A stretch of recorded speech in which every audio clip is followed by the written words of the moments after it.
Hello ನಮಸ್ತೆ students, welcome back to anti clock coaching academy. ನಾನು Nikhilesh, anti clock coaching ಅಕಾಡೆಮಿಯಿಂದ. Students, ಈಗ DSA exam ಆಗಿದೆ. ಹೋಪ್ ಎಲ್ರಿಗೂ ಕೂಡ ಈಸಿ ಆಗಿದೆ ಅಂತ ಅಂದ್ಕೊಳ್ತೇನೆ. DSAಯಿಂದ ಸ್ವಲ್ಪ ಅನ್ಎಕ್ಸ್ಪೆಕ್ಟೆಡ್ ಕ್ವಶನ್ಸನ್ನೆಲ್ಲ ನಾವು ಎಕ್ಸ್ಪೆಕ್ಟ್ ಮಾಡಿದ್ವಿ ಎವ್ರಿ ಒನ್. ಯಾಕಂತ ಕೇಳಿದರೆ ನಿಮ್ಮ ಫಸ್ಟ್ DDCO ಇರ್ಬೋದು, ಆಪರೇಟಿಂಗ್ ಸಿಸ್ಟಮ್ ಇರ್ಬೋದು, ಇದೆಲ್ಲ ಎಕ್ಸಾಮಿಗೆ ಕಂಪೇರ್ ಮಾಡಿದಾಗ ಇದೆಲ್ಲದೂ ಕೂಡ ಅನ್ಎಕ್ಸ್ಪೆಕ್ಟೆಡ್ ಆಗಿ ಇದ್ದಿತ್ತು.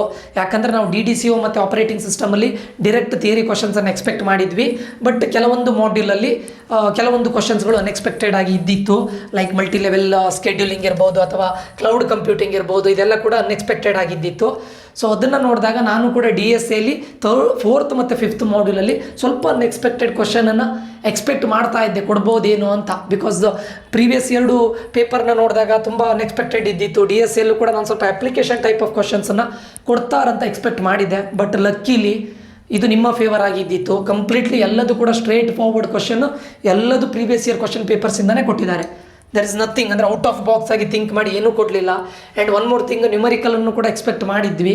ಬಟ್ ನ್ಯೂಮರಿಕಲ್ಸ್ ಜಾಸ್ತಿ ಇರಲಿಲ್ಲ. ಮಾಡ್ಯೂಲ್ 1ನಲ್ಲಿ ಇನ್ಫಿಕ್ಸ್, ಪೋಸ್ಟ್ ಫಿಕ್ಸ್ ಅದನ್ನೊಂದು ಕೇಳಿದರು. ಅದು ಕೂಡ ನಿಮಗೆ 6ರಲ್ಲಿ ಫಸ್ಟ್ ಕ್ವಶನ್ ವೆರಿ ಈಸಿ ಇದ್ದಿತ್ತು. ಸೊ ಅದನ್ನು ಅಟೆಂಡ್ ಮಾಡ್ಲಿಕ್ಕೆ ಹೋಗಿಲ್ಲ ಅಂದ್ಕೊಳ್ತೇನೆ. ಅದು ಬಿಟ್ಟರೆ ನಿಮಗೆ ಮಾಡ್ಯೂಲ್ 3ಯಲ್ಲಿ ಒಂದು ಲಿಂಕ್ಡ್ ಲಿಸ್ಟ್ ರಿಪ್ರೆಸೆಂಟೇಷನ್ ಕೇಳಿದರು, ಸ್ಪಾರ್ಸ್ ಮ್ಯಾಟ್ರಿಕ್ಸ್. ಮತ್ತು in order, pre order, post order, binary tree traversal ಯಾವುದೂ ಬರಲಿಲ್ಲ. ಅದೆಲ್ಲದೂ ಬರಲಿಲ್ಲ. It's well and good. ಎನಿಮಿ ಎಲ್ರಿಗೂ ಕೂಡ ಈಸಿ ಆಗಿದೆ ಅಂತ ಅಂದ್ಕೊಳ್ತೇನೆ. ಆ್ಯಂಡ್ ಈಗ ನಾನು ಹೇಳ್ತಾ ಇದ್ದೇನೆ, DSA ಇಲ್ಲಿಗೆ ಬಿಡಬೇಡಿ. ಈಗ ಎಕ್ಸಾಮ್ ಆಗೋವರೆಗೂ ಆಯಿತು, DSA ಎಕ್ಸಾಮ್ ಆಗಿದೆ ಅಂತ ಬಿಟ್ಟುಬಿಡಿ. ಬಟ್ ಎಲ್ರಿಗೂ ನಾನು ಹೇಳ್ತಾ ಇದ್ದೇನೆ, ನೀವೀಗ 3rd ಸೆಮ್ಮಲ್ಲಿ ಇದ್ದೀರಾ, ಇದು ಒಳ್ಳೆ ಟೈಮ್.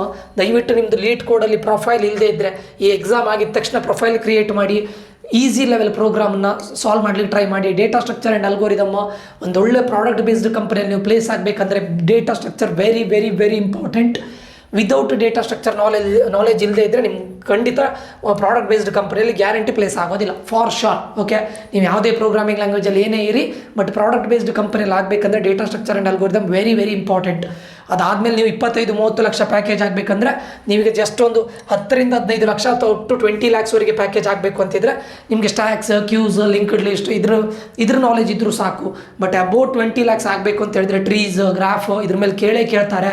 ಪ್ಯಾಟರ್ನ್ ಮೇಲೆ ಪಕ್ಕಾ ಕ್ವಶನ್ ಕೇಳ್ತಾರೆ. ಕೆಲವೊಂದು ಕೋರ್ ಕಂಪನೀಸ್ಗಳಿಗೆ ಮೈಕ್ರೋಸಾಫ್ಟ್, ಅಮೆಝಾನ್ ಮತ್ತು ಮೆಟಾ ಈ ಥರದ ಕಂಪನಿಗಳು. ಎನಿವೆ ಅದೆಲ್ಲ ನಿಮಗೆ Tier 1 ಕಂಪನೀಸ್ಗಳಾಗುತ್ತೆ, top fortune 500 ಕಂಪನೀಸ್ಗಳಾಗುತ್ತೆ.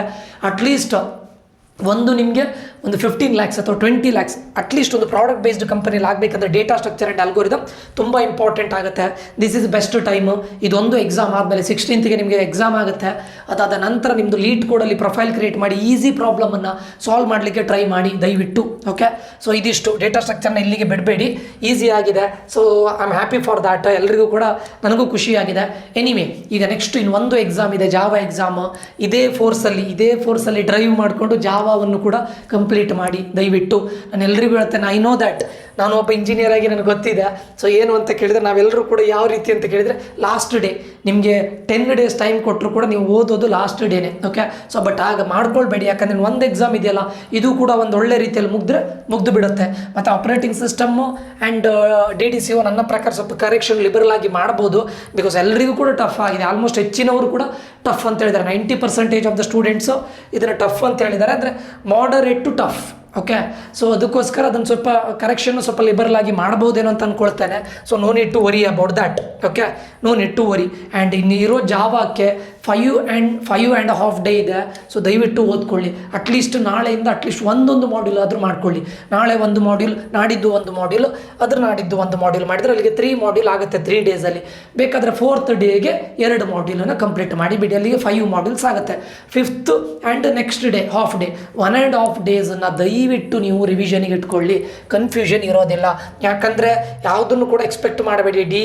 DSA easy ಕೊಟ್ಟಿದ್ದಾರೆ, ಜಾವಾನು ಈಸಿ ಕೊಡ್ತಾರಂತ ಎಕ್ಸ್ಪೆಕ್ಟ್ ಮಾಡಬೇಡಿ. ನೀವು ವರ್ಸ್ಟ್ ಕೇಸಿಗೆ ರೆಡಿಯಾಗಿ ಹೋಗಿರಿ. ಈಸಿ ಬಂದರೆ that is well and good. ನೀವು ಯಾವ ರೀತಿ ಗೊತ್ತುಂಟ, DSAಲ್ಲೂ ಹಾಗೆ ನಿಮ್ಗೆ ಯಾವುದಾದ್ರೂ ಪ್ರೋಗ್ರಾಮ್ ಒಂದು ಕಲ್ತ್ರೆ ಇನ್ನೊಂದನ್ನು ಕಲಿತಾಗ ನಿಮ್ಗೆ ಅದು ಕನ್ಫ್ಯೂಸ್ ಆಗುತ್ತೆ. ಇವಾಗ ಸಿಂಗ್ಲಿ ಲಿಂಕ್ಡ್ ಲಿಸ್ಟ್ ಕಲಿತು ಆಮೇಲೆ ಡಬ್ಲಿ ಲಿಂಕ್ಡ್ ಲಿಸ್ಟ್ ಹೋದರೆ ಕನ್ಫ್ಯೂಸ್ ಆಗುತ್ತೆ. ಅಥವಾ ಇನ್ನೊಂದು ಯಾವುದು ನಿಮ್ಗೀಗ ಡಿಲೀಟನ್ನು ಕಲ್ತಿದ್ದು ಇನ್ಸರ್ಟ್ ಕಲಿತಾಗ ಒಂದಕ್ಕೊಂದು ಕನ್ಫ್ಯೂಸ್ ಆಗುತ್ತೆ. ಸೊ ಅದು ಯಾವುದು ಬೇಡ. ಸೊ ರಿವಿಷನನ್ನು ಮಾಡ್ಕೊಳ್ಳಿ. ಅಟ್ಲೀಸ್ಟ್ 1.5 ಡೇಸ್ 2.5 ಡೇಸ್ ರಿವಿಷನ್ಗೆ ಇಟ್ಕೊಂಡ್ರೆ it is well and good. ಇಲ್ಲ 1.5 ಡೇಸ್ ಆದರೂ ರಿವಿಷನಿಗೆ ಇಟ್ಕೊಳ್ಳಿ. ಸೊ 5 ಮಾಡ್ಯೂಲ್ಸನ್ನು ಪರ್ಫೆಕ್ಟ್ ಮಾಡ್ಕೊಳ್ಳಿ. ನಾನು ನಾಳೆ ಮಾರ್ನಿಂಗ್ ಇಂಪಾರ್ಟೆಂಟ್ ಕ್ವಶನ್ಸನ್ನು ಅಪ್ಲೋಡ್ ಮಾಡ್ತೇನೆ ಫಸ್ಟ್ ಇದು. ಓಕೆ, ಡೈಲಿ ನಾನು ನಾಳೆ 2 ಮಾಡ್ಯೂಲಿಂದು ಅಪ್ಲೋಡ್ ಮಾಡ್ತೇನೆ. ಮಾರ್ನಿಂಗ್ ಫಸ್ಟ್ ಮಾಡ್ಯೂಲ್ ಇದು, ಆಫ್ಟರ್ನೂನ್ ಸೆಕೆಂಡ್ ಮಾಡ್ಯೂಲ್ ಇದು ಮಾಡ್ತೇನೆ. ಇನ್ನು ಬಿಟ್ವೀನ್ ನಿಮಗೆ 4 ಅವರ್ಸ್ ಅಂತೂ ಟೈಮ್ ಇರುತ್ತೆ. ಸೊ ನಾನು ಮಾಡ್ಯೂಲ್ ಅಪ್ಲೋಡ್ ಮಾಡಿದ ತಕ್ಷಣ, ಇಂಪಾರ್ಟೆಂಟ್ ಅಪ್ಲೋಡ್ ಮಾಡಿದ ತಕ್ಷಣ ನೀವು ಅದನ್ನು ಕಂಪ್ಲೀಟ್ ಮಾಡ್ಕೊಳ್ಳಿ. ಒಂದು 4 ಅವರ್ಸ್ ಸಿಗುತ್ತೆ. ಅದಾದ ನಂತರ ಸೆಕೆಂಡ್ ಮಾಡ್ಯೂಲ್ ಮಾಡ್ತೇನೆ. ಆದರೆ ಆ ಸೆಕೆಂಡ್ ಮಾಡ್ಯೂಲನ್ನು ಅದೇ ಎಂಡ್ ಆಫ್ ದ ಡೇ ನಾಳೆ ಒಳಗಡೆ ಕಂಪ್ಲೀಟ್ ಮಾಡಿ. ಯಾಕಂದರೆ ನಾನು 4 o'clock ಒಳಗಡೆ ಸೆಕೆಂಡ್ ಮಾಡ್ಯೂಲ್ ಇದು ಮಾಡ್ತೇನೆ, ಅಪ್ಲೋಡ್ ಮಾಡ್ತೇನೆ. ಕಂಪ್ಲೀಟ್ ಆ ದಿನ ಕಂಪ್ಲೀಟ್ 2 ಮಾಡ್ಯೂಲ್ಸ್ ಮಾಡಿ. 2 ಮಾಡ್ಯೂಲ್ಸ್ ಮಾಡಿದ್ದು ನೆಕ್ಸ್ಟ್ ಡೇನು ಕೂಡ 2 ಮಾಡ್ಯೂಲ್ಸ್ ಇಟ್ಕೊಳ್ಳಿ. ಅಲ್ಲಿಗೆ 2 ಡೇಸ್ ಒಳಗಡೆ ನಿಮಗೆ 4 ಮಾಡ್ಯೂಲ್ಸ್ ಆಗಿರುತ್ತೆ ಸ್ಟೂಡೆಂಟ್ಸ್. Very important. ಆಮೇಲೆ 5th ಡೇ ಮತ್ತೆ ಇನ್ನೊಂದು ಅಪ್ಲೋಡ್ ಮಾಡ್ತೇನೆ. ಅಲ್ಲಿಗೆ ನಿಮ್ಮದು ಅಂದರೆ third day 5th module upload ಮಾಡ್ತೇನೆ.